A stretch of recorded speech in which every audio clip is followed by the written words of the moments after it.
Բարեձեզ, սիրելի հայրենակիցներ,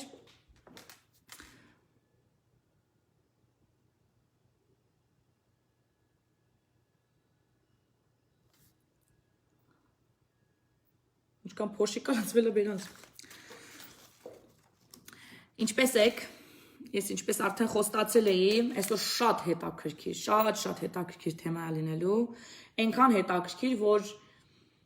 դուք կիսվելու եք այս ինֆորմացիայով լիքը տեղ որտեղ որ գնաք, ձեր մեջ այս իսկականից մնալու է, որտեղ շատ հետաքրքիր ինֆորմացիա է։ Մենք այսօր խոսալու ենք, թե ինչ է անում Հիսուսի արյունը մեզ համար, այն դենկան, որ մենք ստանում ենք Աստծուց, եւ ինչպես է կատարվում մեր որդեգրման process-ը։ Եվ արդյոք դա ունի նախադրյալներ։ Այդ հետաքրքիր թեմայի շուրջ, որտեղ այդ իսկական իրավական պրոցեդուրա է, գիտական պրոցեդուրա է, որի մասին մենք համարյա թե չենք մտածել, որտեղ միշտ ամեն ինչին նայել ենք որպես հոգևոր։ Բայց իրականում այո, դա հոգևոր է, բայց դա ունի իրավական եւ գործնական դրսևորումներ։ Հիմա եկեք հասկանանք։ Մենք փրկվում ենք Հիսուս Քրիստոսի արյան միջոցով եւ դառնում ենք Աստծո որդիներ։ Այդ ո՞նց է լինում, որ տենց է լինում։ Եկեք մի հատ հələ մտածենք, որ ինչպես ենք մենք փրկվում Հիսուս Քրիստոսի միջոցով եւ դառնում Աստծո որդիներ։ Եկեք կարդանք Հովհաննես 14:6-ը, Հովհաննեսի ավետարանի 14-ի գլխի 6-րդ համարը։ Հիսուսը նրանց ասաց. Ես եմ ճանապարհը եւ ճշմարտությունը եւ կյանքը, եւ ոչ ոք չի գա հոր մոտ, եթե ոչ ինձանով։ Հասկացանք, որ միայն իրանով, բայց դա ոնց է կատարվում։ Մի հատ հասկանանք process-ը, ինչ մենք չգիտենք։ Ասեք, ես ինձ անեմ չխանգարի մեզ ձենը, ահա։ Ուրեմն այսօր գիտությունը ապացուցել է 1950 թվականին հայտնաբերվեց DNK-ն, մարդու DNK-ի մասին գիտությունը, որի մասին մենք ոչինչ չգիտեինք հազարամյակներ։ Մարդու DNK-ի մասին բացարձակ ոչինչ չգիտենք։ Չնայած որ Աստվածաշունչը ասում էր մարդու կյանքը իր արյան մեջ է, չնայած որ ասում էր արյունը շատ կարևոր է, եւ այլն, բայց դա մենք ասում ենք դա հոգեվոր է, բայց իրականում հենց այդպես է, եւ մարդու DNK-ն ապացուցել է դա։ Այսօր գիտենք, որ մարդու DNK-ն պարունակում է 46 քրոմոսոմ, որից 23-ը գալիս է հորից եւ 23-ը գալիս է մորից։ Եվ մենք ստեղծվում ենք մենք, եւ այդ քրոմոսոմներն են, որոնց միջոցով փոխանցվում է այն ամեն ինչը, ինչով պիտի փոխանցվի մեզ դարձնելով մեզ, այսինքն մեր բնավորության գծերը, մեր արտաքինը, մեր աչքերի գույնը, մազերի գույնը եւ այլն, եւ դա որոշվում է մեր հորից ու մեր մորից, հա, 23 քրոմոսոմ, 23 քրոմոսոմ։ Ուրեմն այսի գիտությունը արդեն ապացուցել է։ Եկել է ապացուցելու Աստծո ճշմարտությունը, որ մարդու կյանքը, այսինքն մարդու էությունը իր արյան մեջ է, ինչը որ հենց այն DNK-ն է։ Ուրեմն հիմա հասկանանք։ Մենք ոնց ենք դառնում Աստծո որդիներ։ Ոնց կարաս դառնաս դու մեկի որդի, եթե չունես իր DNK-ն։ Okay? Ուրեմն ինչ է ստացվում, որ մենք Հիսուս Քրիստոսի միջոցով վերցնում ենք Հոր Աստծո DNK-ն։ Մենք դրանով ենք դառնում նրա ուրեմն որդիները։ Իդեպ ասեմ, որ այդ DNK-ն մեզ դարձնում է հոգևոր արարածներ։ Մենք դրանով ստանում ենք Սուրբ Հոգի, սկսում ենք տեսնել այն ինչ որ հոգևոր է, այն ինչ որ մենք չենք տեսնում ֆիզիկապես, քանի որ մեր DNK-ն միայն ֆիզիկական քարակտերիստիկաներ են, հա, ասենք մեր ֆիզիկական բնութագիրն է։ Աստծո DNK-ն ստանալով, երբ որ դու Աստծո որդին ես դառնում Հիսուս Քրիստոսով, քո համար բացում է նաև հոգևորը։ Ուրեմն այդ DNK-ն մեզ տալիս է հոգևորը։ Okay? Հասկանանք հիմա, Ադամը ուներ այդ DNK-ն, քանի որ ինքը Աստծո հետ քայլում էր, հոգևորը տեսնում էր, ինքը հոգևոր արարած էր։ Եվ մեղքի պատճառով ինքը կորցրեց, ուրեմն այդ էությունը։ Ինքը արդեն դադարեց տեսնել Աստծուն, մնացածը հոգևոր արարածներին եւ այլն։ Այսինքն ինքը կորցրեց հոգևոր DNK-ն մեղքի միջոցով, քանի որ սրբությունը չի կարա ապականված մարմնի մեջ լինի։ Ուրեմն այսպեսով մենք ինքը չուներ DNK-ն Աստծո։ Հիսուս Քրիստոսի միջոցով, քանի որ ինքը միածին որդի էր, ուներ Մարիամի քրոմոսոմները եւ Հոր Աստծո քրոմոսոմները իր DNK-ում, նրա արյան միջոցով մենք ստանում ենք այդ հոգևոր DNK-ն, որոց մեզից վերցվել էր Ադամի ժամանակ։ Հիմա հասկանանք մի երկու բաց ճշմարտություն։ Աստված երրորդությունն է, ինքը 3 է, ինքը 3 թիվը շատ է սիրում։ Հայր, Որդի եւ Սուրբ Հոգի։ Եվ նաեւ, երբ որ ինքը հիմա կասեք, բայց չէ որ ինքը իր աշակերտերին 2 ասեց, գնացեք եւ քարոզեցեք։ Ճիշտ է, բայց չէ որ երրորդ այդտեղ Սուրբ Հոգին էր։ Նրանք էլի 2 չէին, նրանք էլի 3 էին, որտեվ այնտեղ էր նրանց առաջնորդող Սուրբ Հոգին։ Ուրեմն Աստված միշտ գործում է երրորդության միջոցով, 3-ով։ Եկեք հասկանանք դա որտեղ է գրված։ Առաջին Հովանեսի մեջ, ուրեմն հեսա ասեմ որտեղ 5-ը 7-ից 8-ի մեջ, գտնեմ դա։ Ահա, ուրեմն ես այստեղ 2 հատ եմ կարդալու, որովհետև այս իմ արևելահայերեն թարգմանության մեջ մի հատ անհասկանալի ինչ որ բան է գրած, եւ հետո կարդանալու եմ եբրայերեն տարբերակը, որ հասկանալի է գրված, ու իջեպ ասեմ ամերիկյանն էլ եբրայերենի թարգմանությամբ է գրված։ Էսի սխալ է։ Ես ուղղակի ուզում կարդամ ձեզ սխալը, հետո եբրայերեն թարգմանության ճիշտը, որ դուք հասկանաք, թե ինֆորմացիա կորուստ որտեղ ա եղել։ Okay։ Ուրեմն առաջին Հովանեսի Ամին, հա, բանը 5-րդի 6-ի խոսքը, ասում է ես հոգին է, որ վկայում է, որովհետև հենց հոգին է ճշմարտությունը։ Այ այս խոսքը լրիվ սխալ է։ Եբրայերեն մեջ այս խոսքը լրիվ ուրիշ բան է ասում։ Հիմա կասենք ինչ ասում։ Սրանք 3-ը միասին են վկայում, հոգին, ջուրը եւ այրունը, եւ 3 վկայությունը մեջ մեկ են, որտեղ են վկայում, էլի չի ասում։ Հիմա կարդանք եբրայերենը։ Ինչ է ասում եբրայերենը։ Ուրեմն ես դա վերցրել եմ այդ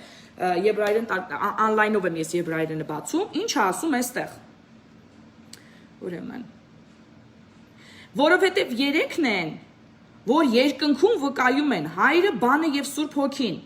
Հայրը, Բանը դա գիտեք, խոսքն է, Հիսուսն է, եւ Սուրբ Հոգին, այսինքն նշում է երկնային Սուրբ երրորդությունը, եւ ասում է,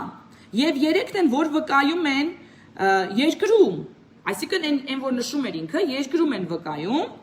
եւ ասում է հոգին,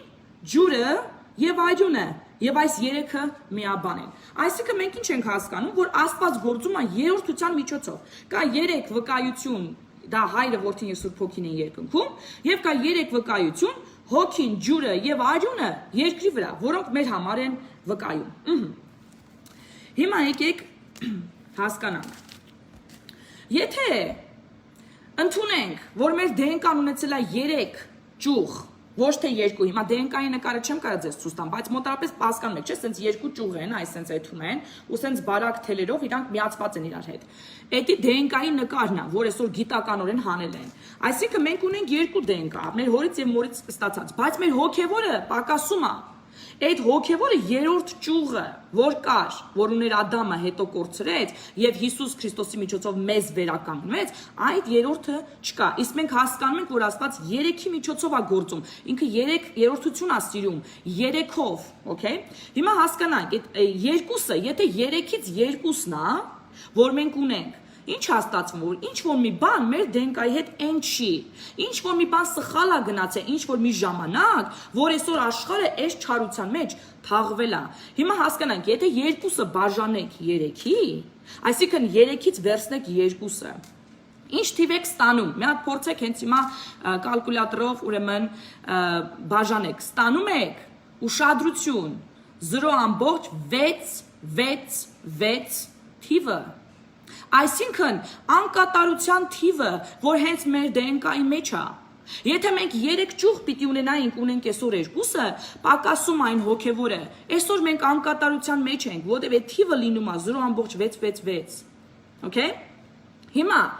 Հիսուս Քրիստոսի արյունով մենք դառնում ենք Աստծո որդիներ։ Էսի շատ խորը իմաստ ունի։ Աստվածաշունչը շատ խորը գիրք է, որ պետք է հասկանալ։ Աստվածաշունչը պրոստը պետք չի կարդալ։ Ուրեմն, եթե մենք դառնում ենք Աստծո որդիներ, ինչ է կատարվում։ Մենք արյան միջոցով Հիսուս Քրիստոսի, մենք ընդունում ենք իր դենկան։ Իսկ ինչպես ենք դա մենք ընդունում։ Հաղորդության միջոցով։ Երբ որ Աստված ասում է Հիսուսը, կերեք իմ մարմինը եւ խմեք իմ արյունը։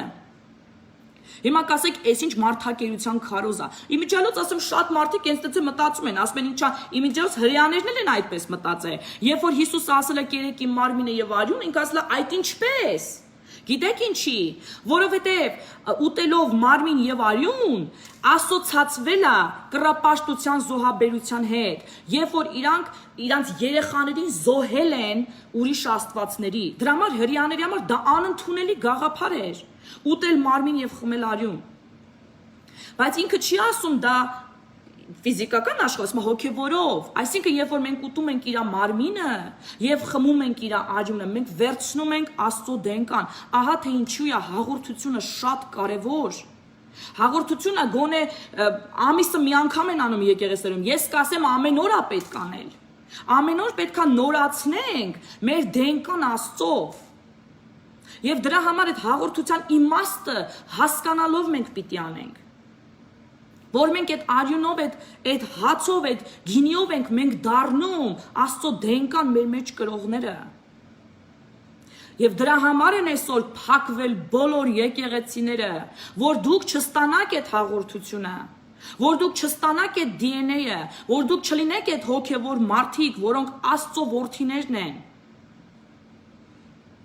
Փակվել է փառաբանությունը, որ քանդում է սատանայի պարիսպները, փակվել է հաղորդությունը։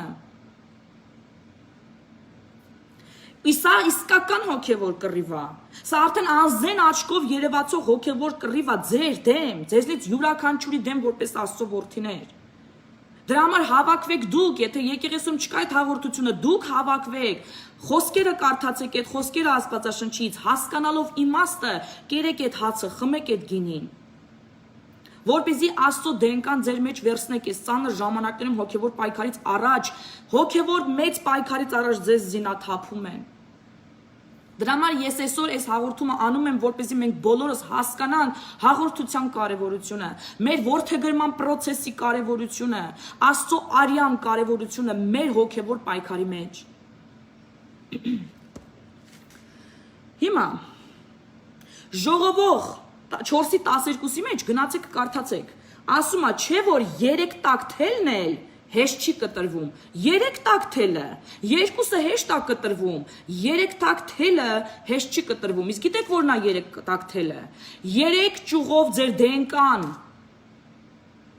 որը մեկը հենց այդ Աստծո արյան միջոցով ձեզ փոխանցվողն է, հոգևոր մասը ձեր դենկայի։ Առաջին Հովանես A5:18-ի մեջ, այսինքն մեկի մեջ ասում է. Գիտեք, որ ով Աստծուց է ծնված, նայեք ինչ ասում։ Ինչպես կարող ես դու Աստծուց ծնվել, եթե դու չունես իր դենկան, այսինքն եթե դու Աստծուց ես ծնված, դու ունես իր դենկան։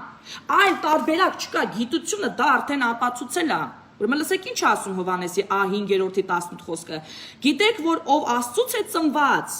չի մեղանչում, եւ ով Աստծուց է ծնված, պահում է ինքն իրեն, այսինքն Աստված պահում է նրան, եւ չարը նրան չի մոտենում, որովհետեւ գիտեք, որ Աստծուց ենք եւ ամբողջ աշխարհը չարի մեջ է։ Այսինքն եթե դուք ունեք այդ դենկան ձեր մեջ, չարը ձեզ չի մոտենում։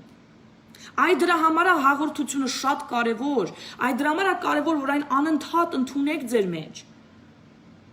Հիմա երբ որ դուք զգում եք հոգևոր դուք թուլացել եք, զգում եք, որ ինչ-որ բան ինչի, չեք կարողանում աղոթեք, ինչ-որ մի բան պակասել է, ասեմ ձեզ թագերը գողացել են։ Թագերի մասին էլ կխոսամ դրա մասին հաջորդ անգամ։ Այդ թագը երբ որ ձեզ գողանում են, ձեզ հոգևորը ձեզնից գողանում են դիվային աշխարհը, հաղորդություն ընդունեք։ Վերականգնեք ձեր որդիությունը, վերականգնեք ձեր Աստծուց ծնված լինելը։ Հիսուս Քրիստոսի արյունը ընդունեք, նրա մարմինը կերեք, հացով եւ գինիով։ Վերականգնեք ձեր որդիական իրավունքները հաղորդության միջոցով։ Ծնվեք Աստծուց, ինչպես ասում է Հովանես 18 խոսքի մեջ, եւ չարը ձեզ չի մոտենա։ Եվ Աստված պահում է իր որդիներին։ Okay.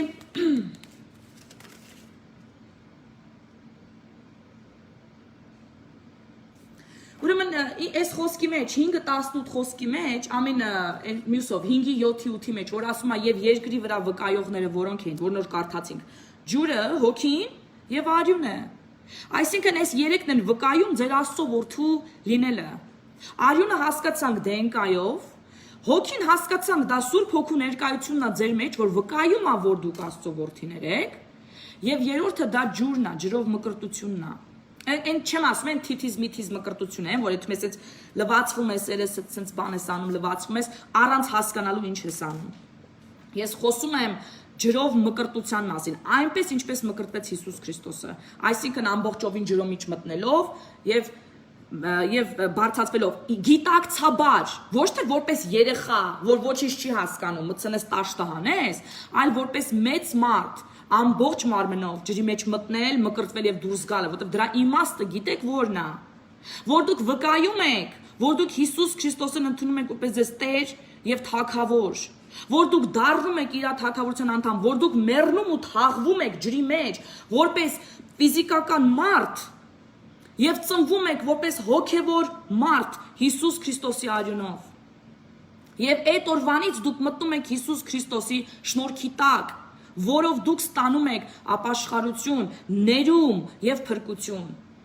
Հիմա, եթե մարդը ջրով մկրտված է, ինքը էլ մեղք չի գործում, բնավ։ Մենք բոլորս ամեն անգամ ենթարկվում ենք փորձությունների ու գայթակղությունների, իհարկե էլի գործում է, բայց այս անգամ Աստծո շնորհքը եւ արյունը սրբում է պես, մաքրում է մեզ, նոր շորեր է տալիս, նոր անուն է տալիս, թագ է տալիս, գավազան է տալիս եւ մեզ կանգնեցնում է որպես Աստծո որդի։ Ահա այս երեք վկայությունն է, որ ձեզ պետք է որ բոլորն իմանան, որ դուք Աստծո որդի եք։ Ջրով մկրտությունը, Սուրբ Հոգու ներկայությունը եւ արյունը, որ ձեզ մաքրում է։ Դրա մասին խոսում է Աստվածաշունչը, ինչի չեն խոսում եկեղեցիները, երևի թե չի ուզում սատանան, որ դուք իմանաք սրա մասին, այլապես դուք կվերադարձնեք ձեր որդիական իրավունքները եւ կջախջախեք իր գլուխը։ Իսկ մենք գիտենք, որ այսօր աշխարհի կառավարությունները եւ եկեղեցիներն այսօր, նույնիսկ եկեղեցիներն այսօր նրա իշխանության տակ են, այլապես ինքը ինչպես կարող էր փակել բոլոր եկեղեցիները, որ չլներ այսօր հաղորդություն, չլներ այսօր փառաբանություն, չլներ այսօր Աստծո երկրպագություն։ Որովհետեւ բոլորն արդեն նրա իշխանության տակ են աշխարհում։ Եվ միակը որ չեն, դրանք դուք եք, իսկական քրիստոնյաները, որոնք Աստծով են քայլում, Աստծո հավատքով, որոնք Աստծո որդիներ են, կրում են թագեր ու կատարում են նրա գործողությունները, որոնք կատարում են նրա գործողությունները։ Ես շեշտում եմ սա, ոչ թե են пассив քրիստոնյաները, որոնք նստած թախտին սպասում են բախտին, ունենց հնազանդ, ունենց գրիմի տակ էլի սենց, մեյքափի տակ, հնազանդ որդիներ են, այլ այն մարդիկ, ովքեր իրոք հնազանդ են։ Իսկ հնազանդ գիտեք ինչ է նշանակում։ Չի նշանակում անմեղ գառի դեմքով կերպար ընդունել իբրև դու հնազանդ ես Աստծուն, այլ հնազանդ նշանակում հնազանդ լինել նրա կամքին եւ կատարել նրա կամքը։ Մովսեսը իր գրքի մեջ այնպիսի համեստությամբ գրել է, որ ինքը ամենահնազանդ մարդն է Աստծուն։ Ու տակը ինքը գրել է, ինքն է գրել, Մովսեսը։ Հիմա կասեք, «Օ, դա փառասիրություն է, բնավ»։ Ինքը որակում է տվել ճիշտ գործողություններին, որտեղ այո, նա իսկապես հնազանդ էր Աստծո կամքին։ Բայց Մովսեսը չէր փայլում այդ այսօրվա այդ կարծեցյալ հնազանդության այդ կերպարի մեջ։ Մովսեսը ջղայնությունից վերցրեց կոտրեց Աստծո ձեռքով գրված տապանակները։ Մովսեսը թողեց, որ կոտորվեն, օձերը իրանց խայթեն ու կոտորվեն, միջև իրանք չեկան Մովսեսի ոտը, խնդրեցին, որ փրկություն տա Աստծուց, ապաշխարություն բերի։ Նայում էր, թե ոնց են հազարներով կոտորվում։ Իր քուրը, որ ապստամբեց իր դեմ, տվեց Աստծո դատին։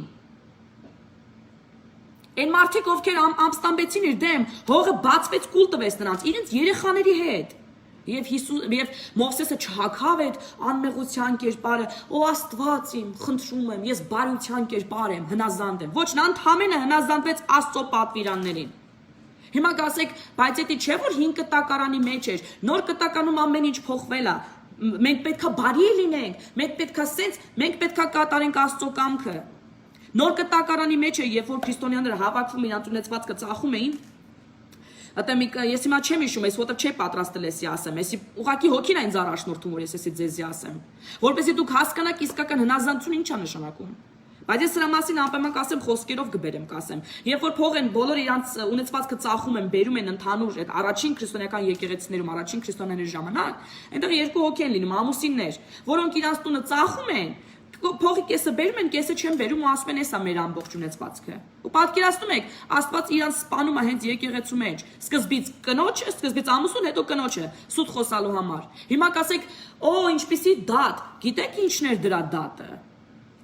Որովհետև ոչ թե որ նրանք փողը չէին տալիս, լրիվ չէին տվել, բնավ, Աստված մեր փողին չի մնացել։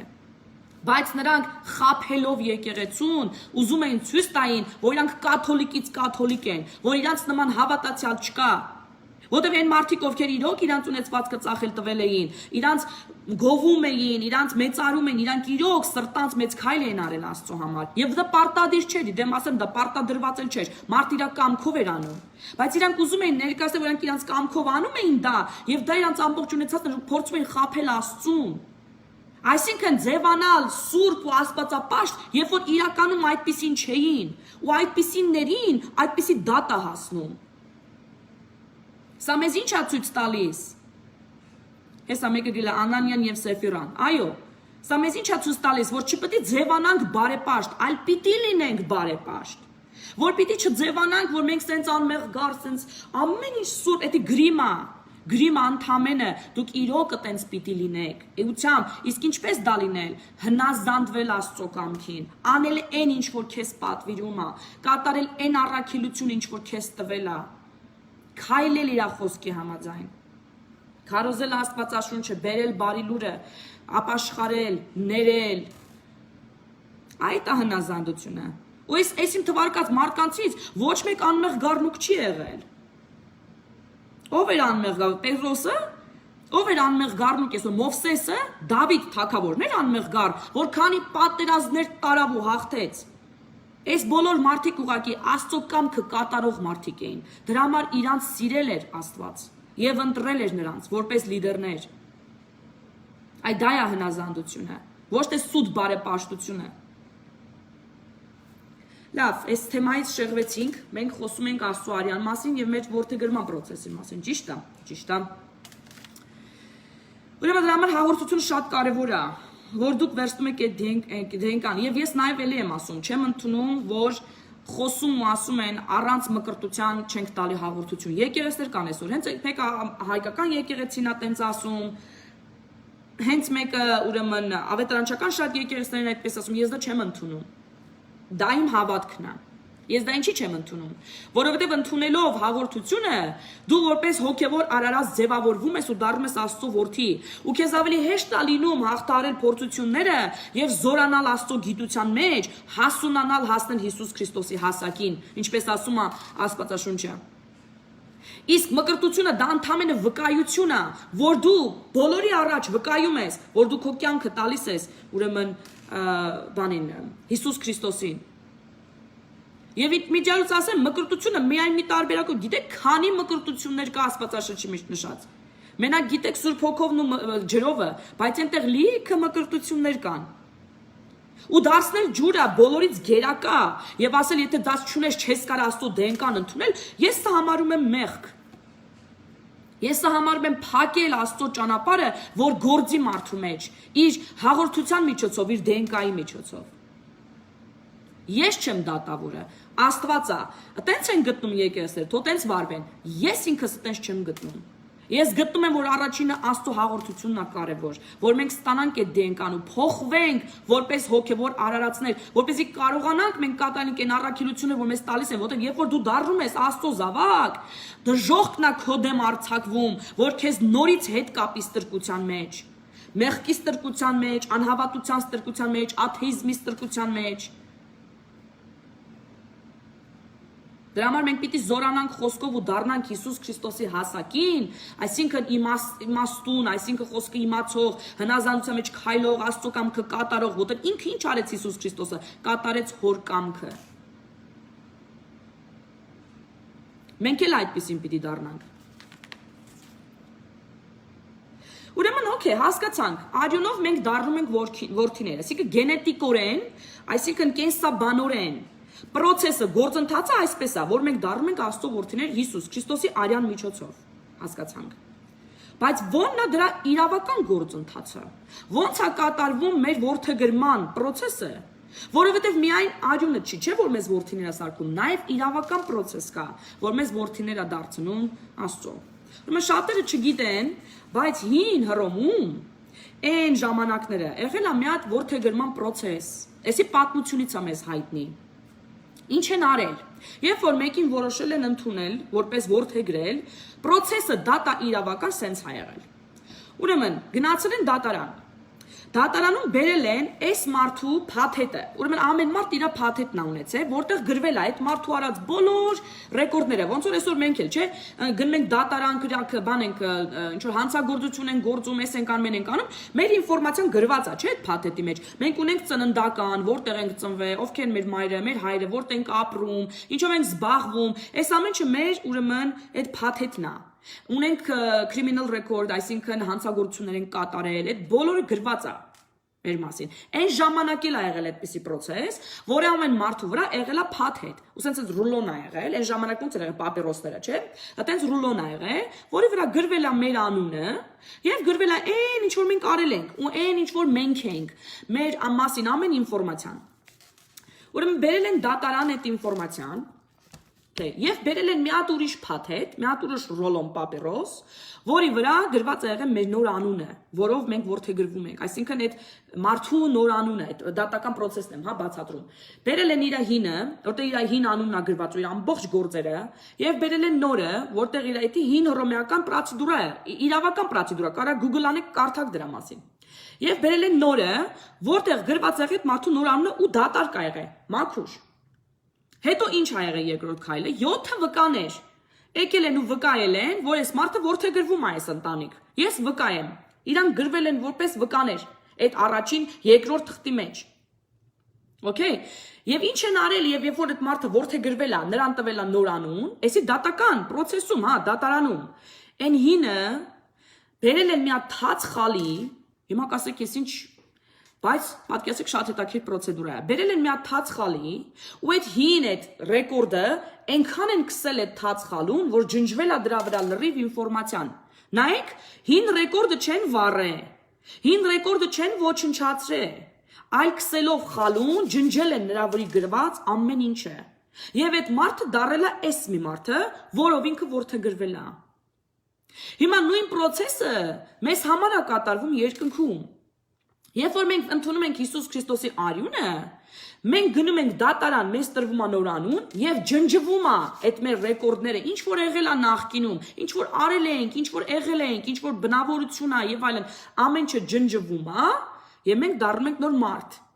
Բայց ովքեր են այդ 7 վկաները։ Մինչև 7 վկաներին անցնել է, մի հատ Ֆիլիպացիների կարդամ Ֆիլիպացիների 3-ի 13-ից 14-ը։ Հեսա։ Եղբայրներ, ես ինքս ինձ նպատակին հասած չեմ համարում, բայց խնդիրն այն է,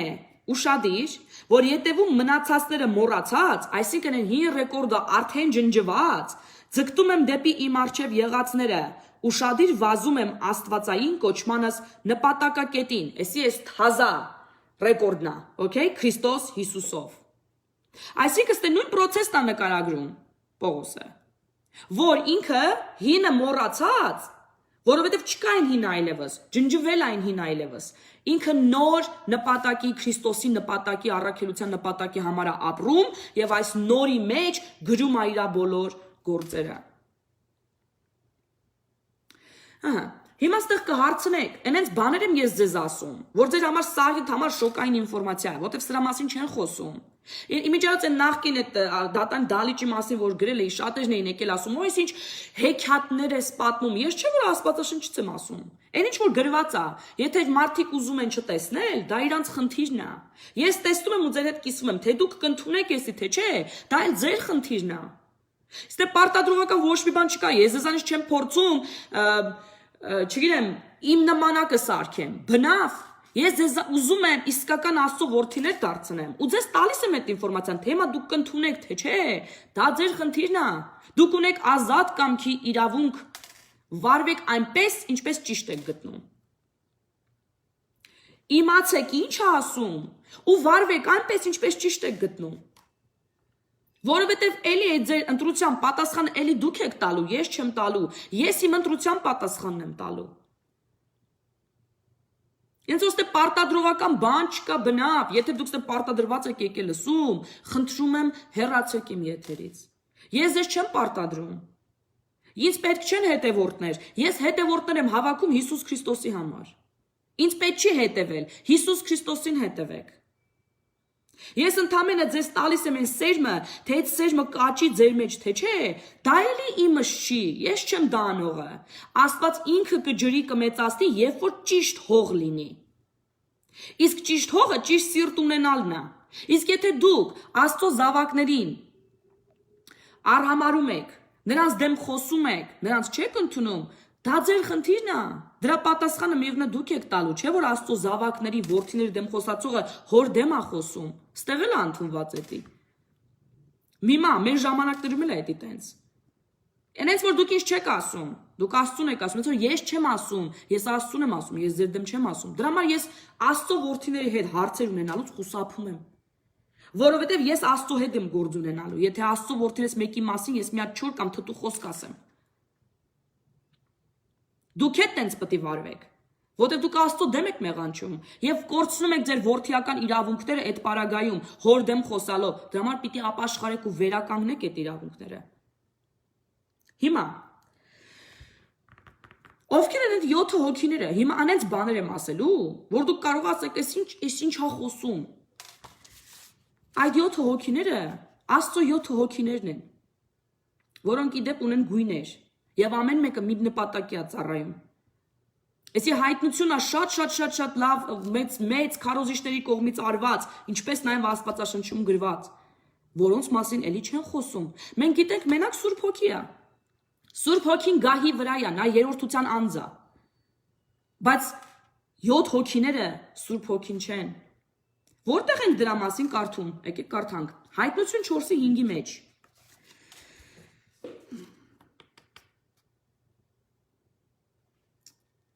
Մի րոպե, որն է 4:5-ը։ Հա։ Եվ այդ աթոռից ելնում էին փայլատակումներ, այսի Հովանեսն է տեսնում երկինքը, Աստծո գահը, օքեյ, գառին, այսինքն Հիսուսին, ու ինչա գրում, իրա տեսածն ասում, նայեք։ Այդ աթոռից ելնում էին փայլատակումներ, ձայներ եւ որոտներ, այսի Աստծո խավարիամն է։ Հիշում եք, որ մենք խոսացինք դրա մասին, եւ աթոռի առաջ կային բորբոքված կրակի 7 ջահեր, ուշադրություն, եւ Աստծո 7 հոգիներն էին։ Ուրեմն ինչ ենք տեսնում, որ այդ 7 ջահերը Աստծո գահի առաջ էր դրված, բորբոքված կրակների պես, որոնք Աստծո 7 հոգիներն էին, գահի վրա չէին, Սուրբ Հոգու մասին չի խոսքը ստե։ Այստեղ Աստծո 7 հոգիների մասին է, որոնք շատ հետաքրքիր դեր ունեն մեր կյանքում, շատ հետաքրքիր։ Եթե կուզեք կասեմ ես, դրա մասն էլ եթեր կանեմ։ Էլի շրիքը մարդ, հատկապես աստվածավախ բարոյա, այսպես ասած բարոյա խրատական այս կերպարների մեջ ընկնելու են հոգեվարքի մեջ, բայց ինչ որ ասում Աստվածաշունչը եմ ասելու, դրանց դուրս բան չեմ ասելու։ Էլ որտեղ ենք կարդում այս Աստծո 7 հոգիների մասին։ Հայտնություն 5:6-ի մեջ, նայեք, էլի երկնքում այս է նկարագրվում։ Այսինքն էսի բանը Հովանեսը երկնքում է տեսե, բայց տեսեք ինչ է տեսե։ Հայտնություն 5:6-ի մեջ գրված է. «Եվ տեսա, որ աթոռի եւ 4 կենդանների ու երեսների միջև կար մի գառ, մորթված, դա Հիսուս Քրիստոսն էր։ Նա ուներ 7 եղջյուր եւ 7 աչք։ Եվ Աստծո 7 հոգիներն են, այդ 7 եղջյուրն ու այդ 7 աչքը, ուշադիր, որոնք ուղարկված են ամբողջ երկրով մեկ»։ Ահա այս 7 հոգիներն են, որ ձեր համար վկայում են, որ դուք Աստծո որդի եք։ Դատարանում հռոմեական են պրոցեդուրան որդեգրման, որ կատարվում է, այսօր էլ է կատարվում։ Երբ որ դուք ընդունում եք Հիսուս Քրիստոսին որպես ձեզ Տեր ու Փրկիչ, եւ նրա արյունով դուք դենկան եք ստանում Աստծո, եւ այդ արյունը ձեզ մաքրում, սրբացնում է, ձեզ նոր զգեստներ է հագցնում, թագ է դնում ձեր գլխին, եւ ձեզ ներկայացնում որպես Աստծո որդի դատարան, դուք այնտեղ որդեգրվում եք եւ ձեզ համար վկայում են Աստծո 7 հոգիները։ Հետաքրքիր է։ Բան չի մեզի չեն սովորացնում։ Բան չի մեզի չեն ասում։ Հետաքրքիր է, ինչի են եկեղեցիները փակել, ինչի են հաղորդությունը փակել, ինչի են երկրպագությունը փակել, ինչի համար են սուտ կրոններ ստեղծում, որ ճշմարտությունը չիմանաք, եւ հետաքրքիր է, ինչի են Ենովքի գիրքը Աստվածաշնչից հանել։ Հա, ես ինչեր ես ասում։ Ենովքի գիրքը չկա Աստվածաշնչում, իհարկե չկա, ովքեր են հանողները, հրեաները։ Հետո ընդունել են այտենց բոլոր եկեղեցիները։ Որտեւ Ենովքի գիրքը պատմում է երկնային բաների մասին, դիվային աշխարհի մասին, հրեշտակների մասին, հոգևոր պատերազմների մասին։ Եվ պատմում է, թե ինչպես մեր մեջ երկնքում չարի սերունդն ապրում, չարից ծնված,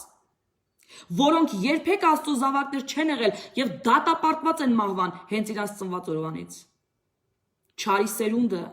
որոնք այսօր երեխեքի արուն են խմում, կախարդություններ են անում, սև մագիայով են զբաղվում, որոնք այսօր անաստվածություն են քարոզում։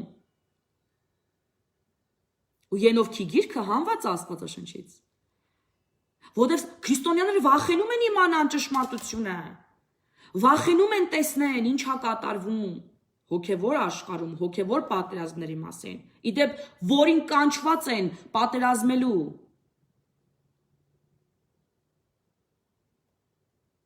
Ես ինքս չեմ կարդացել Ենովքի գիրքը, բայց ասեմ, որ կարդալու եմ։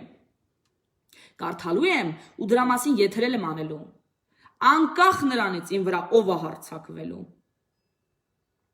Որտեղ այդ ինֆորմացիաները մենք պիտի իմանանք, որտեղ երբ որ մեզ փորձում են զինաթափեն մեծ հոգևոր պատերազմներից առաջ, մենք պարտավոր ենք զինվենք եւ անցնենք զինավարժություններ, հասկանանք ինչա կատարվում։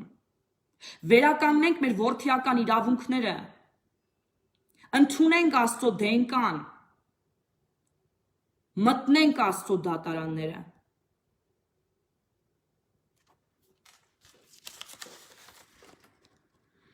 Так, ինչա պետք դատարան մտնելուց առաջ։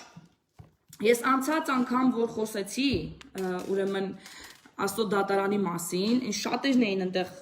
ելույթ ունեցել, կային այդպես մարդիկ, շատերը չէ, սուտ եմ ասում, շատերը շատ լավ ընդունել էին, ես շատ ուրախ եմ, որ դուք ընդունում եք այդ ինֆորմացիան եւ զարգացնում եք ձեր մեջ հոգեվորը, Աստծո որդիներ կոչվելու ձեր իրավունքը եւ ճանաչում եք ձեր իրավունքներն ու կարողությունները որպես Աստծո զավակներ։ Ես դրա մասին խոսալու եմ, երբ որ խոսամ թագերի մասին, մյուս եթերս նվիրել եմ Աստծո թագերին։ Դու գիտեիք, որ դուք լիքը թագեր ունեք ձեր գլխին։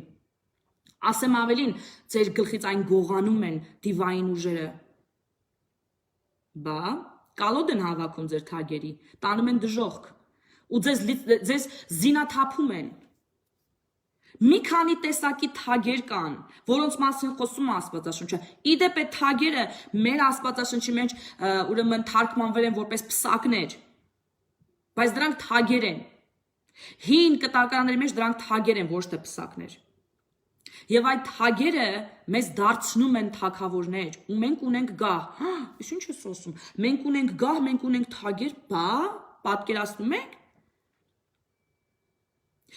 Մեկ կթվաս ինձ անմեղ հանգիստ մարդ, տնային տնտեսուհի,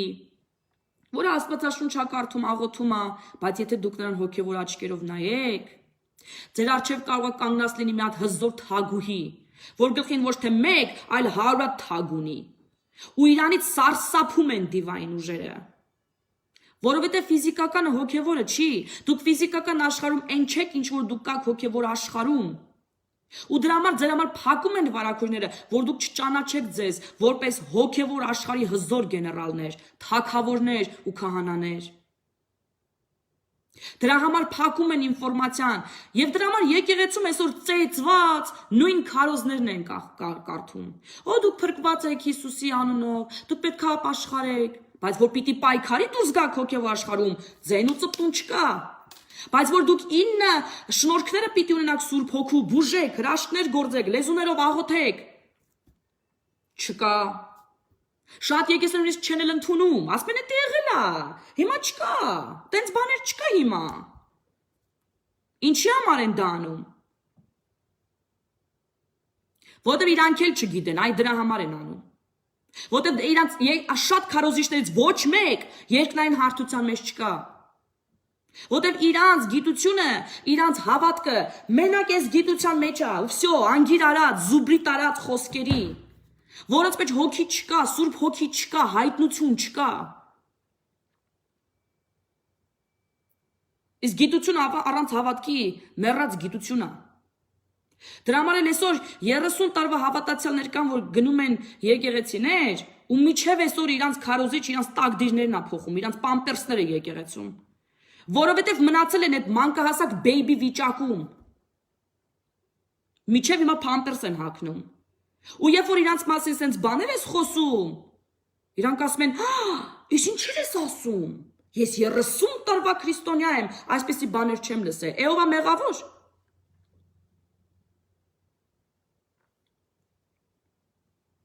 Շատ եկեղեցիներում գրել են, որ կա, այո կա, խոսում են, ճիշտ է։ Այսօր եկեղեցիներ, գիտեք ինչ եմ նկատել ես այսօր։ Ես ահավոր շատ նկատում եմ, որ վերջերս ինչ քարոզիչների լսում եմ ես, տարբեր լեզուներով, եւ Ռուսաստան, եւ ամերիկյան, եւ նաեւ հայկական մի քանի տեղ։ Խոսում են այսօր հոգեվոր զենքերի մասին, թագերի մասին, Աստծո դատաստանի դահլիճի մասին եւ Աստծո գահի սենյակի մասին։ Սկսել են շատ խոսալ, որովհետեւ իմ նման հասկանում են, որ մեզ զինաթափում են պատերազմից առաջ։ Եվ իրանց առաքելությունն են համարում դրա մասին բարձրաձայնել։ Ու դրա համար ձեզ պետք է հասկանալ, որտեղ ինչ փնտրել, որովհետև դա շատ կարևոր է։ Իսկ մենք ինձ հարցնում էին ընդե շատերը, ինչպես մտնենք դատաստանի դատական դահլիճ, կամ ինչ հարցերով։ Ես հարցերին պատասխանեմ, հա, այսօր շատ կարճ պատասխանեմ։ Նախ առաջին դատաստանի դահլիճ մտնելու համար, Աստծո դատական դահլիճը մտնելու համար, առաջին հերթին մենք պիտի լինենք թագավոր եւ որդի այնտեղ մտնելու համար։ Ուրեմն միջև ընդեղ մտնելը, մենք մի հատ գահի սենյակ պիտի մտնենք, գահի դահլիճը Աստծո։ Իրա մոտ մի հատ վերականգնենք մեր որդիական իրավունքները, մեր թագավոր լինելու փաստը, նոր հաղթանակած վիճակով մտնենք դատական դահլիճ, որ մեր ադվոկատը Հիսուսը մեր գործը ներկայացնի։ Իսկ ինչի համար ենք մտնելու Աստծո գահի դահլիճը, որպեսզի մեղագանք մեր մեղքերի համար, ապաշխարենք, մաքրվենք, ընդունենք Հիսուս Քրիստոսի արյունը, դառնանք որդի, նոր գնանք։ Այսինքն պատրաստվենք դատին։ Եթե դուք ստե դատարան եք գնում, պատրաստվում եք, չէ, որ գնում եք։ Նույնը պիտի անեք նաև Աստծո դատարանը գնալու համար։ Իսկ ինչ մեղք ենք մենք գործում, մենք շատ ամեն մեկս։ Ներողություն, եթե ձեզ կվիրավորեմ, բայց մենք բոլորս մեղսագործներ ենք, բոլորս, եւ ելի ենք մեղք գործում, ու ինչքան շատ ենք հասունանում հոգեվորի մեջ, այնքան քիչ ենք գործում, բայց միևնույնն է, գործում ենք։ Մեր մտքերով, մեր գործերով Աստծո դեմ ենք մեղանչում։ Ինչ որ մի հարց է գալու, ասում ենք, բայց ինչի, Աստված, արդյոք մենք իրավունք ունենք այդ հարցերը Աստծուն տանք։ Հոբի պատմությունը մեզ պետքա շատ բան սովորացնի։ Հոբը արդար մարդ էր։ Չի նշանակում, որ ինքը սուրբ էր, ինքը մեղք չէր գործում, բայց ինքը Աստծո առաջ արդար մարդ էր։ Եվ ինքը մեղք էր գործում Աստծուն հարցնելով, բայց ինչի, շատ բաներ կա, որ մենք չպետք է հասկանանք։ Օրինակ, այս պարագայում Հոբը փորձվում էր, որովհետև ինքը տեղյակ չէր Աստծո եւ Սատանայի մեջ ունեցած երկխոսությունից, որ կատարվեց դատանի դահլիճում։ Ու ինքը փնտրում էր, թե ինչ մեղքի համար է ինքը պատժվում։ Մտածում էր միայն ֆիզիկական աշխարհի մասին, բայց կա նաև հոգևորը։ Եվ պատկերացնում ենք, Աստված իրան պատասխանը չտվեց ինչի համար։ Բայց մեծ իրան դաստիարակչական աշխատանք տարավ Հոբի հետ եւ Հոբը ընդունեց, որ ինքը պարտադիր չի, որ ամեն ինչ հասկանա, ու ինքը այո, ընդամենը փոշու կտոր է, գերագույն զորության դեմ, որը եւ Աստված է։ Մենք էլ ենք մեղանչում, մենք էլ ենք ասում, ախր ինչի Աստված, ախր ինչի սենց, ես այսքան լավ մարդ եմ, ես այսքան բարի գործեր եմ անում, ինչի այսի լինում։ Մենք մեղանչում ենք Աստծո առաջ։ Մեղք ենք գործում մենք, Աստծուն տանելով դատարան եւ հարցաքննելով։ Ով ենք մենք, որ իրան հարցաքննենք։ Մենք ընդամենը կարանք իր մոտ մտնենք, մեղքերին ապաշխարություն խնդրելով։ Մենք Աստծո դեմ նաեւ մեղանչում ենք, երբ որ Աստծո որդիների դեմ ենք մեղանչում։ Աստծո զավակների։ Այս եկեղեցում էսի տեսին չեր հագե։ Դու տեսար Քրիստինե Հալաջանը քարոզ էր անում ու գլուխը չէր ծածկե։ Հələ նայ է, էսի հավատացյալ է կոչվում, բայց մեյքափ անում, մազաներկում, այնից գնչեմ մնչեմ պիտի մանգաս, երկար փեշերով, գզգզված մազերով։ Որովհետև բարեպաշտական բոլոր օրենքները դա են պահանջում։ Ես Աստծո որդի եմ, բայց այն մյուսը Աստծո որդի չի, հեսա ես տես դրան ինչ եմ անելու։ Հեսա գնամ Աստծո մոտ մը բողոքվեմ, տես դրա հետ ինչ անելու։ Զգուշ եղի։ Մտար Աստծո դատարան կարող է քո ասածը քո դեմ շուռ գա։ Որտեվ կարող է հանկարծ պարզվի, որ մեղքը քո մեջ է, իսկ դու դեռ չես ապաշխարել ու Աստծո դեմ ես գնացել մյուս Աստծո զավակին դատարան տանելով։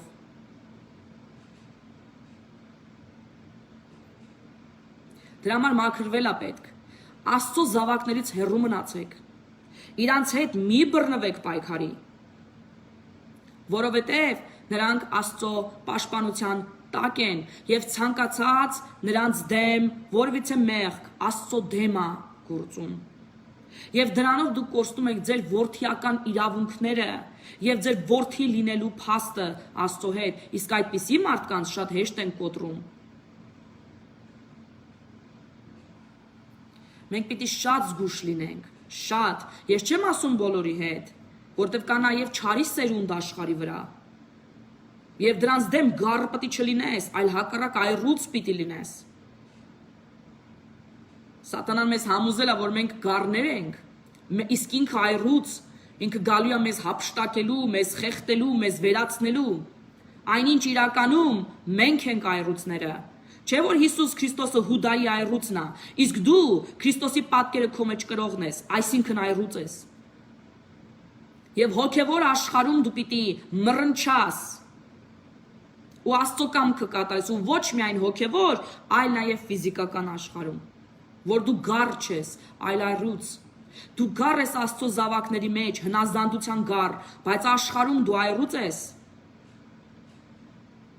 Ու պիտի իմանաս, որ դու այռուծ ես։ Իսկ քեզ համոզում են հակառակը։ Ասում են այռուծ կտրի եկեղեցու մեջ, սաղին քննադատի, բայց դրսում գառ եղի։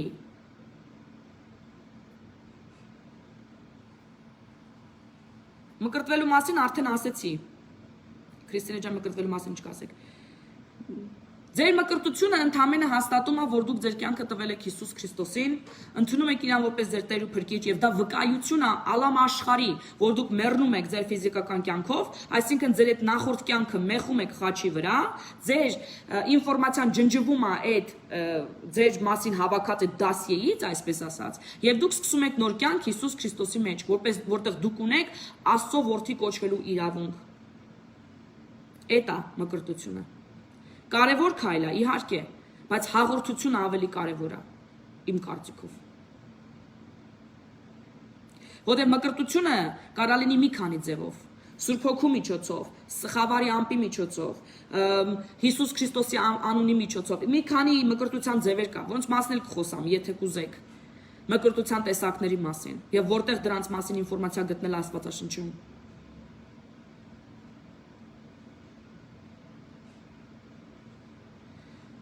Եկեղեցի պիտի մտնենք շատ սիրուն, չէ որ մենք Աստծո հարցնենք, այո, բայց ոչ գայթակղիչ վիճակում։ Մենք պիտի միշտ լինենք գեղեցիկ։ Աստված մեզ ուզում է գեղեցիկ տեսնի, ով ասեց, որ արգելված է գեղեցկանալը, բայց ոչ գայթակղիչ։ Ամեն ինչ չափի մեջ է գեղեցիկ։ Եթե ձեր պատճառով մեկը գայթակղվի, դուք մեղք եք գործում Աստծո առաջ, քանի որ Աստծո զավակին գայթակղում եք, որին միգուցե մի ամբողջ հրեշտակների զորագունդա լծված փրկելու համար, ու դուք նրանց աշխատանքը ջուրն եք քսնում, գայթակղելով նրան, ուսը բացելով, մի տեղը բացելով, ոտը բացելով եւ այլն։ Տղամարդիկ քաղցր խոսքերով, գայթակղությունը մի քան ձևերով է լինում, հա։ Դրա համար մենք պիտի լինենք, այո, գեղեցիկ, Աստված մեզ չի արգելում գեղեցիկ լինել, սակայն նա մեզ արգելում է գայթակղել։ Աստված ասում է ավելի լավ է դու չծնվեիր, այդպիսի մարդը չծնվեր, քան մեկին գայթակղի, որտեվ քարը ոնց որ նրա վզից կապելու են ջուրը գցեն, այս աստիճան ուրեմն պատիժ է սպասում նրանց։ Ավելի լավ էր որ նրանք չծնվեին, այդպիսի պատիժ է սպասվում գայթակղողներին։ Ամեն ինչ չափի մեջ է գեղեցիկ։ Ամեն ինչ։ Ես չեմ ասում պլաստիկ օպերացիաներ արգելված։ Չէ, կարելի է, ինչի՞ չէ։ Գեղեցկության շրջանակներում իհարկե, էլի, բայց պիտի հասկանաս, որ դրանով կարող ես կորցնել քո կյանքը, ասենք օպերացիան ուրիշ տարբերակով պիտի գնա, իսկ քո կյանքը շատ թանկ է Աստծո համար, չէ՞ որ դու իր կամքն ես կատարում աշխարհի վրա։ Մի խոսքով, այսքանն է ուզում ասեին, բատարիկաս նստում ա, կարող այս անջատվի հեռախոսս։ Մենակ ուզում եմ ձեզ ասեմ, որ ապաշխարեք Աստծո դահլիճը մտնելուց առաջ, Աստծո գահի դահլիճ մտեք։ Ծնկաչոք մտեք, չոքեչոք գնացեք, խնդրեք Աստծուն ներել իր դեմ մեղաչած ձեր բոլոր մեղքերի համար, ձեր եղբայրների եւ քույրերի մասին, ձեր բոլոր մեղքերի համար։ Մաքրվեք, փոխեք ձեր զգեստները, դրեք ձեր թագերը, վերցրեք ձեր որդիական իրավունքները, նոր մտեք դատարանի դահլիճ, ու իդեպ դատարանի դահլիճ մտնելուց անձերի մի բերեք դատարան, այլ երևույթներ։ Եթե դուք վեճի մեջ եք ձեր ամուսնու հետ, մի բերեք ձեր ամուսնուն, ասեք տալիս եմ քո դատին Տեր Աստված, այլ ասա, սատանան ինձանից գողացել է իմ ընտանեկան խաղաղությունը Տեր։ Ես սա տալիս եմ քո դատին։ Որտեվ ձեր ամուսինն էլ Աստծո զավակն է, որին փրկությունով է զբաղված, չէ՞ որ ամեն հավատացյալով իր ամբողջ ընտանիքն է փրկվում, ու ամեն մեկի հետ աշխատանք է տարվում, որպեսզի նրանք էլ ձեզ հետ փրկվեն։ Դրա համար ոչ թե անձերի տարեք դատարան, այլ երևույթներ։ Այս ինչ մեկը ինձանից փող գողացավ, ինձ փող գցեց։ Այդ ինչ մեկին մի տարեք դատարան, այլ սատանան ինձանից փող է գողացել։ Իմ ֆինանսական առատությունն է գողացել, վերադարձրու ինձ հարյուրապատիկ, տասնապատիկ, կրկնակի, ինչքան որ ձեր հավատքը հերիքում է, ուշադիր եղեք։ Ոչ թե թիվ կրակեք, այլ ինչքան հավատքն է ձեր, այդ չափով ուզեք։ Երևույթները տարեք դատարան, ոչ թե անձանց։ Բա որ պարզվի այդ անձն էլ իրա տեսակետ ունի, չէ՞ որ Աստծո խոսքը երկսայրի սուր է, երկու կողմ ունի։ Հանկարծ բա որ պարզվի դուք եք ձեր մեղքի բաժինն ունեք, բա հետո չէ՞ որ ձեզ են դրանով մեղադրանք առաջարկելու։ Ոչ թե անձերի, այլ երևույթները տարեք Աստծո դատարան։ Ձեր ազգը տարեք Աստծո դատարան։ Մեր ազգի դեմ այսօր սև մագիային օգտագործում, կախարդություններ, աշխարհն է բռնել կախարդություններ։ Ու չասեք այտենց չի, այն ժամանակ որ երեխաներ են զոհե, կերել են, ասում ես, հո բարբարոսներ էին այն ժամանակ, չէին հասկանում։ Այդ նույն բարբարոսները այսօր էլ կան, պրոստը դրա մասին քաղաքակիրթ ձևով սվաղում են ու չեն ասում։ Բայց այդ երևույթը հիմա էլ է կատարվում։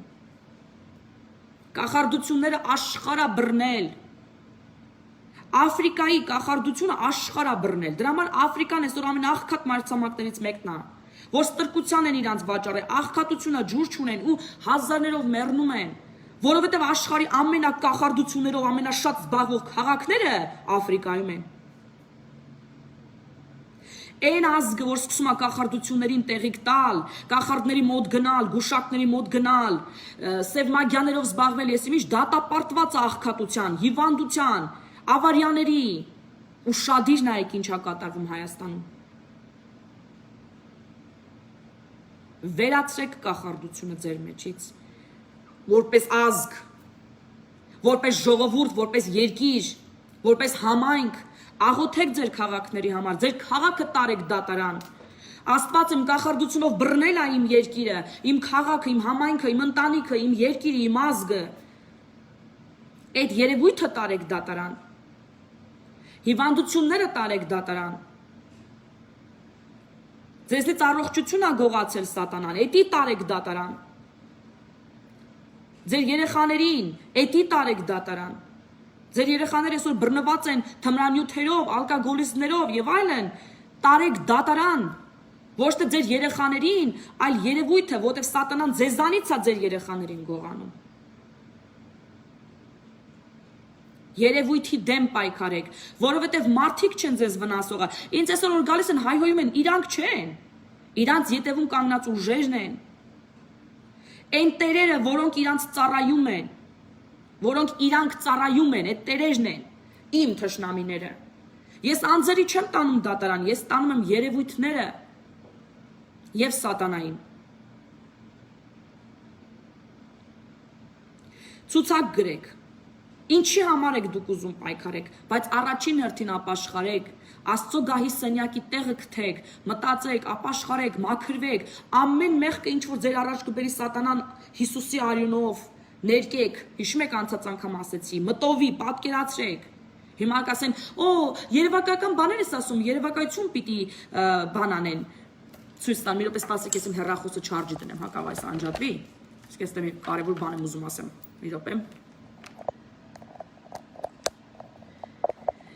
Երբ որ դուք ինչ որ մի բան եք անում, արդյոք մտովի դա չեք պատկերացնում։ Երբ որ դուք պիտի ամուսնանաք, արդյոք մտովից ձեր մեջ չեք սկսում մտածել դրա մասին, պատկերացնել ինչպես է դա լինում, ինչպես է դա արվում։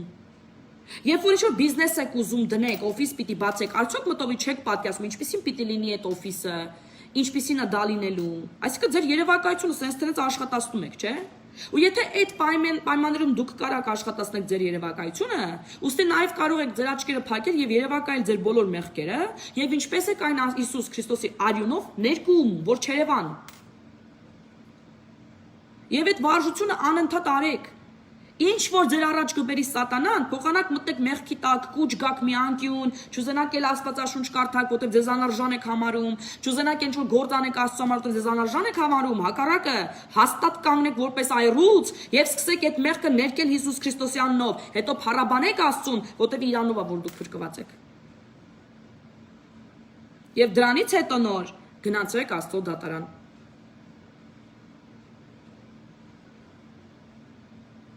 Աստի գահի սենյակն էլ շատ գեղեցիկ է։ Մի օր էլ դրա մասին երևի կխոսամ։ Նկարագրությունների մասին։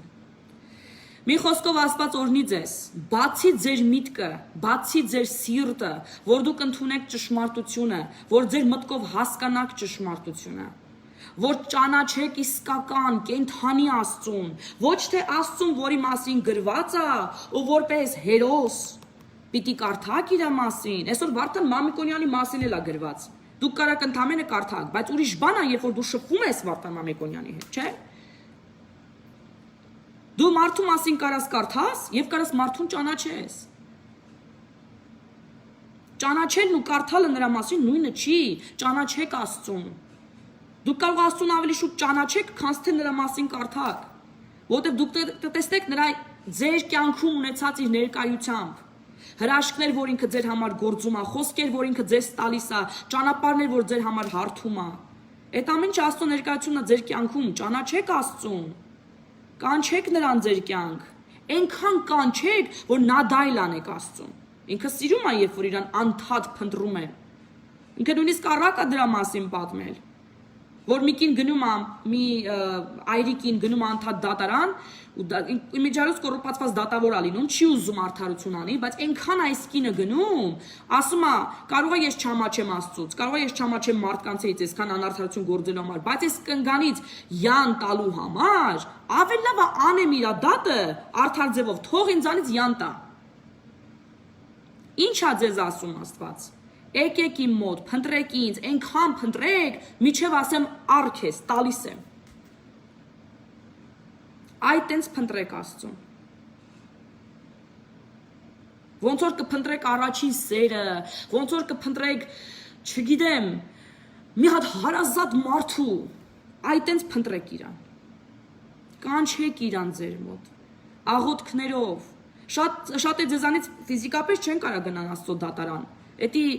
հոգևոր շատ հասունություն, ասենք, էդի մագիստրատուրայի կոչում է, էլի, իսկ շատերը մեզանից չունեն տամենը տարական գիտելիքներ դեռ, չէ՞, հələ առաջինից մինչև շորտ դասարանում են։ Հնարավոր է մենք չենք կարա դեռ գնանք Աստծո դատարան, բայց դուք կարող եք այնտեղ գնալ ձեր աղոթքներով։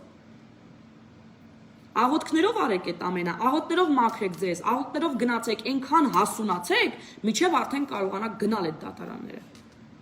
Ու Աստծո գահի սենյակը ֆիզիկապես։ Եվ դա անհնար չի, դա այսօր շատ մարդիկ ու մեծ մարդիկ, ովքեր Աստծուն ճանաչում են, դա կարողանում են անել։ Ուրիշ բան է, որ դուք իրանց մասին չեք լսում, իրանց մասին ձեզ չեն ասում, փակում են, աղանդավոր են կոչում, այսինքն չգիտեմ, Հիսուսին էլ, երբ որ ինքը դևեր էր հանում, ասում էին դևերի բանի, իշխանի ուժով ես առաջնորդված, հենց կրոնավորներն էին, կրոնականներն էին ասում, հրյաներն էին ասում, բա, բայց ինչ է դա նշանակում, արդյոք դա ճիշտ էր, ոչ, պես որ սիրելիներս, ես ձեզ ընդամենը ասում եմ այն ինչ գիտեմ, ինչ ես եմ շատ խոր ուսումնասիրում, ուզում եմ որ դուք էլ իմանաք։ Ես ձեր հետ կիսվում եմ իմ հացը։ Թե դուք կընդունեք էտի իմ հյուրասիրությունը, թե չէ, ձեր խնդիրն է ու ես ձեզանից չեմ վիրավորվի։ Բնավ։ Ես հետ կվերցնեմ ձեզ ինձ հետ տված հացը եւ կտամ մեկ ուրիշին, ով այն կվերցնի։ Եվ ձեր դատը ես չեմ անողը, ես բացարձակ ձեզանից չեմ նեղանա։ Աստված կհիշեցնի, հիշում ես, քեզ հաց տվեցին դու չկերար։ Ամեն մեկը թող քննի իր սիրտը։ Աստված սրտեր քննող Աստված է, եւ Աստված ասում է ես բնակվում եմ կոտրված սրտերում։ Իսկ կոտրված սրտերը ապաշխարող սրտերն են, Աստծո առաջ խոնարհվող սրտերն են, որոնք ընդունում են, որ մենք մեղավոր ենք եւ թույլ, եւ առանց Աստծո չենք կարող ոչինչ անել, մեզանով ոչինչ չենք կարող անել։ Այսքանը շնորհակալ եմ, որ նայում եք, Աստված օրհնի ձեզ եւ առատորեն շնորհի ձեզ իր շնորհները, իր գիտությունը, բացի ձեր միտքը, բացի ձեր սրտերը եւ իր առատ ներկայությամբ օրհնի ձեզ ձեր կյանքերի մեջ, որ դուք անզեն աչքով տեսնեք նրա ներկայությունը ձեր կյանքում։ Ես իսկապես բոլորիդ կյանքում դա ուզում եմ, անկախ նրանից դուք ինձ ինչպես եք վերաբերվում։ Թող Աստված գործի ձեր սրտերի մեջ, ձեր կյանքերի մեջ։ Ոչ թե ես, այլ Աստված, եւ թող փառքն էլ նրան պատկանի, ոչ թե ինձ, եւ թող հետևորդներն էլ նրա փառքի համար լինեն, ոչ թե իմ։ Եվ նրա անունը թող փառաբանվի ամբողջ աշխարհով։ Եվ այն թագերը, որ ինձ կտա Աստված իմ ծառայության համար, ես կնետեմ նրա ոտքերի տակ։ Դա է իմ նպատակը։ Այսքանը սիրում եմ բոլորիդ։ Հաջողություն։